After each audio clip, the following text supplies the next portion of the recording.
mid-late May little update here in the garden.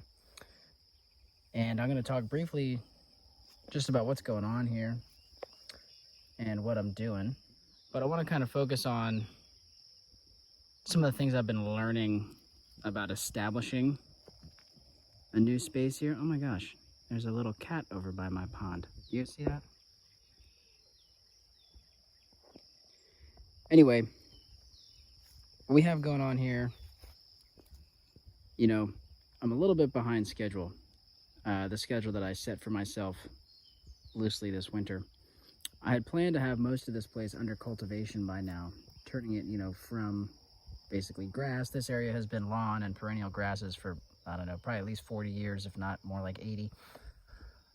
There used to be a house over here, and so this has been yard for a very long time. I'm sure it had crops on it at some point, It's also part of this barnyard here. We have 4 sort of beds. This one, this one, this one, and this one. And I think I've talked about this before. They're not uniform shape or size.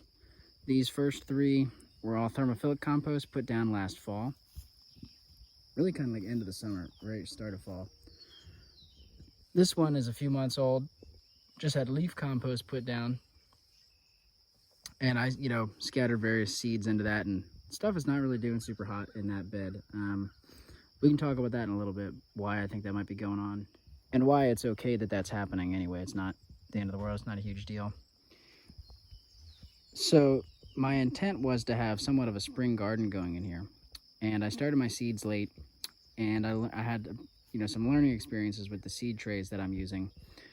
Anyway, suffice to say, I started my seeds late, and then the seeds that I started of like my spring cold weather crops, brassicas and greens and that sort of stuff, they stayed in the trays much longer than I intended. And what happened was this space where I had intended to plant them really wanted plants. The earth wants to be covered in green material. If you don't plant something, something's going to wake up. And so a lot of, what we can call weeds, or for me what it is here, the weeds I have is early successional, like perennial grasses, like the lawn grasses here, really started poking up. And I was concerned. I don't like hand weeding. I'm trying to design hand weeding out to help whatever extent possible. You got to do a little bit of it. Can't avoid it completely, but trying to not have it if I don't have to. And so I put down a pretty thick cover crop of radish. Now, they germinated and grew. These are daikon, like tillage radishes. Because of the time that I planted them, as you can see, they bolted. So they did grow, they did kind of shade out the bed, but I didn't really get any radishes out of here, which is fine. I got a lot of greens. I've been eating greens and flowers. It's been great. And now I've kind of missed the window on the brassicas for the season anyway, and so I want to do more of my summer crops, corn and beans and squash and tomatoes and such. And I want to expand the garden more and take more of this grass out. But first I want to, manage the areas that I already have.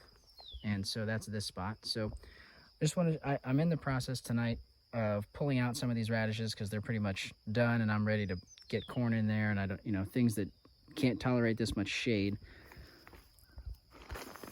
But I really, to some of you, this space might feel really chaotic, but to me, I really love it. It's hilarious. It makes me smile looking at all this. I like having all the green and the different colors and textures.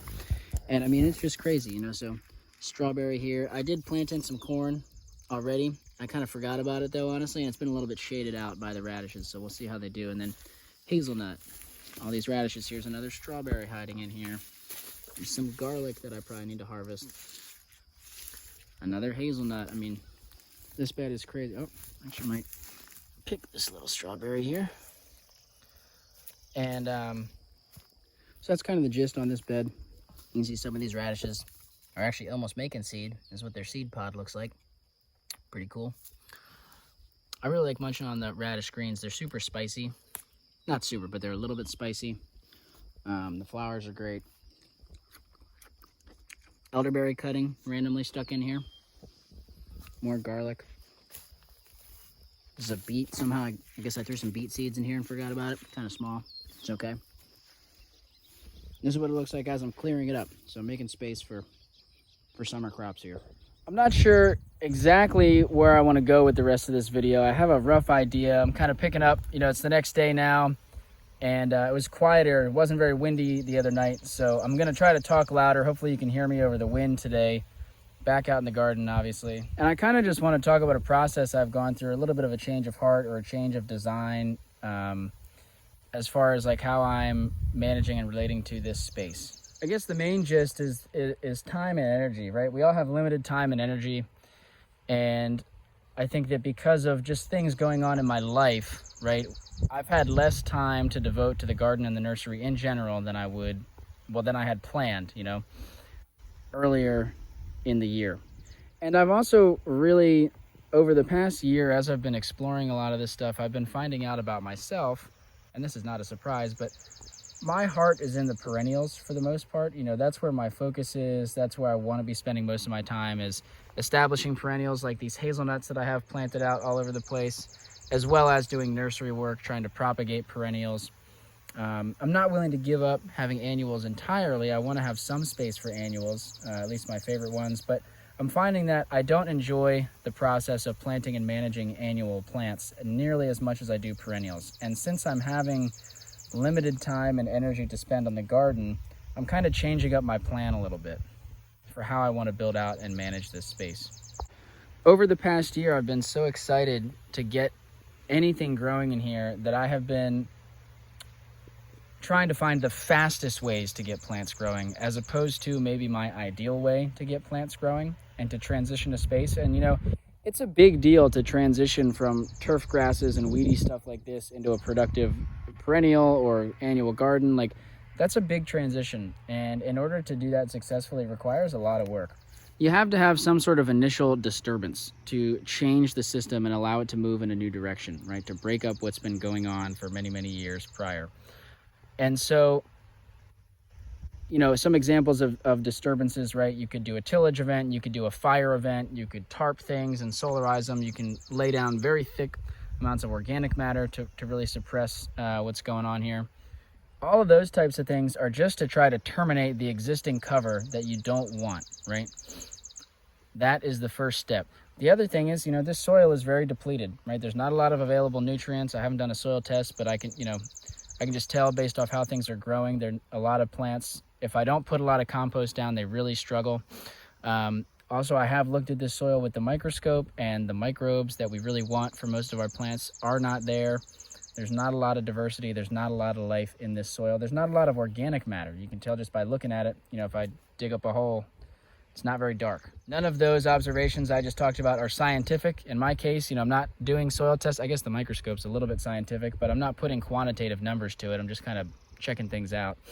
I could do more advanced soil testing, but in this space, I'm really not interested in it. And so I'm not here to speak about that in this video. If you want to do that, I think that's a great thing to do.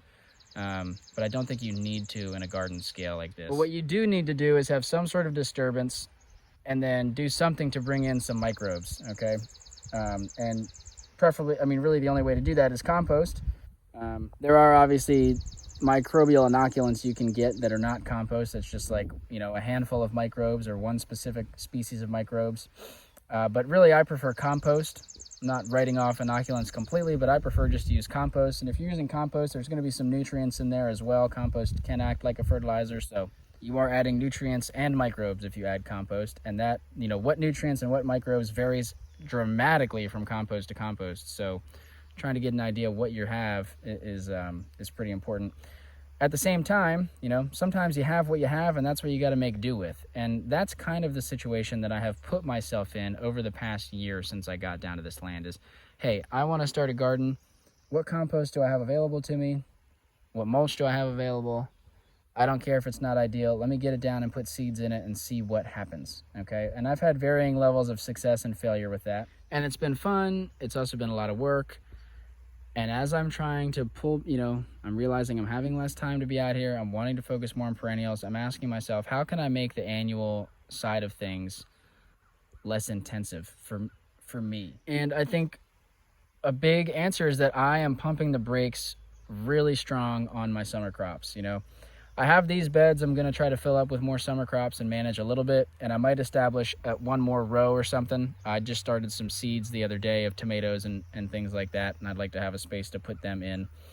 And all these beds are basically just the method of, putting down some sheet mulching, whatever you want to call it, cardboard, and then a lot of organic matter, compost, and mulch, and just planting directly into that. And you can do that.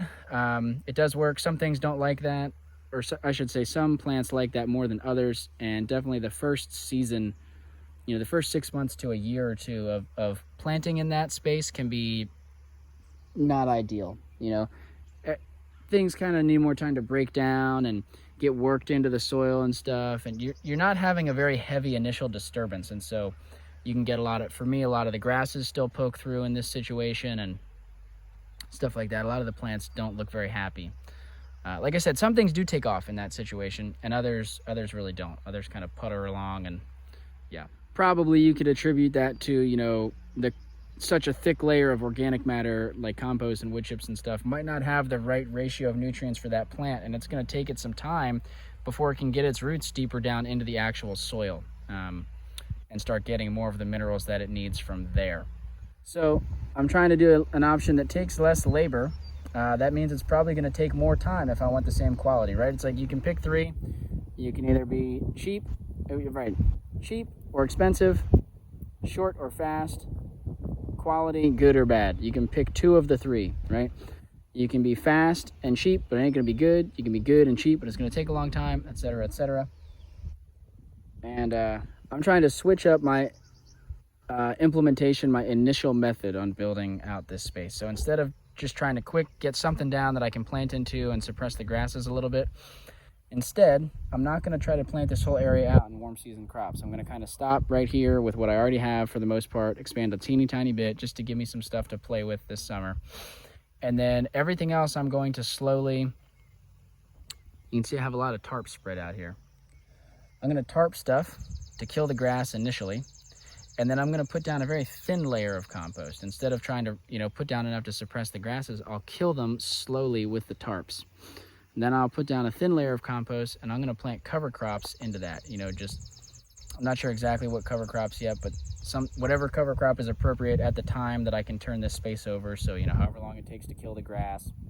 So basically just however long it takes until the grass is dead and it's ready to put some cover crops on. That's how long it takes, and then put some compost down and cover crops. And those cover crops are going to grow until it is time to plant my fall garden. And at that point, I'm going to basically mow down the cover crops, maybe do another real thin layer of compost.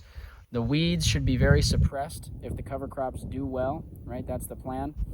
And I can just plant directly into that soil. It should be easy to work, and the mowed down cover crops will be like a mulch. And I can have, with very little labor, I can have established spaces to plant my fall garden. And so even though it's May right now, I'm planting my fall garden now.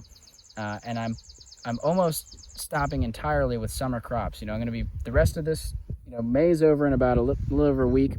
Spend the rest of May planting out the last few things and then stopping. Now there's a lot of summer crops that if I had space, I could keep planting well into June, even July, I could be planting stuff. But instead I'm going to stop, spend that time more on perennials, planting the fall garden, making sure I have a space to start seeds for the fall garden very early, so I can have plants of the appropriate sizes right when I want to get them in the ground, and getting as much of this space into cover crops over summer as possible. And it, with the cover crops, if I pick something like cowpeas, for example, or southern peas, African peas, if I use a pea like that,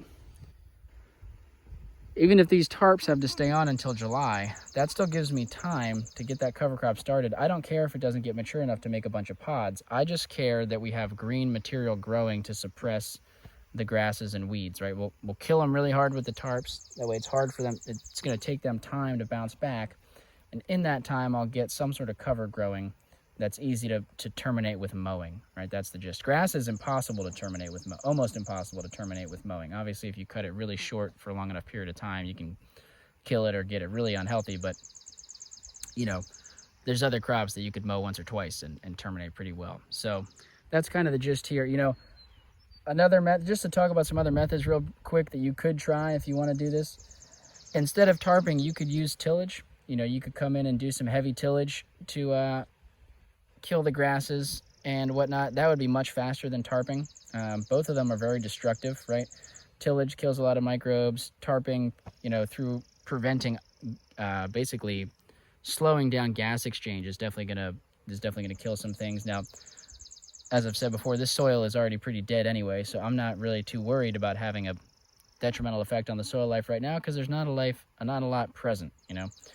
But so tarping, tillage, fire would be another great tool. If you have the ability to burn a space like this, you know, burning it at the right time of year and, you know, using the proper safety practices would be a great way to terminate a lot of this stuff.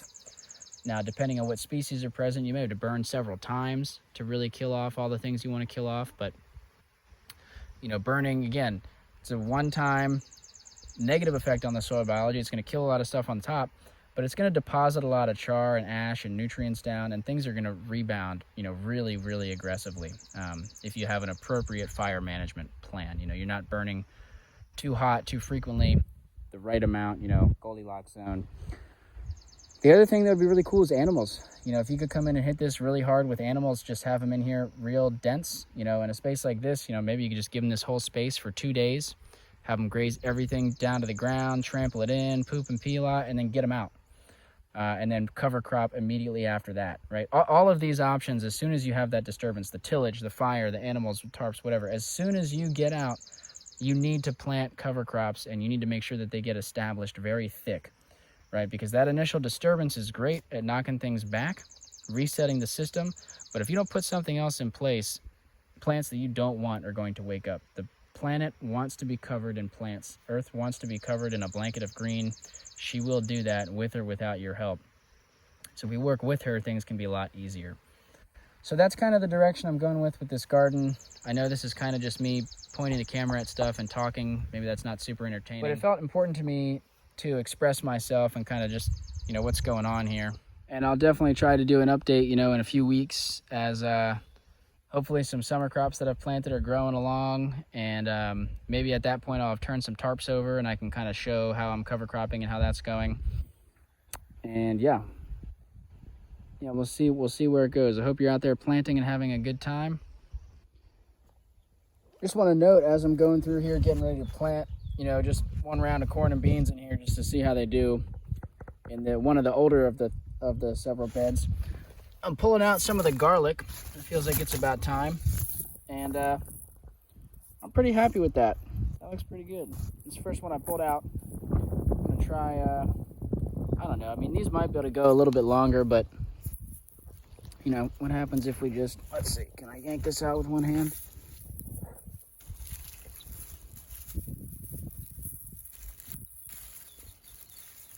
Soil is actually getting pretty dry down in there, which is kind of surprising. Look at all these roots. Now, should I have left this in longer? I don't know. I haven't grown a whole lot of garlic before. But some of these cloves that I started were honestly pretty small. Some were big. It was kind of a mix.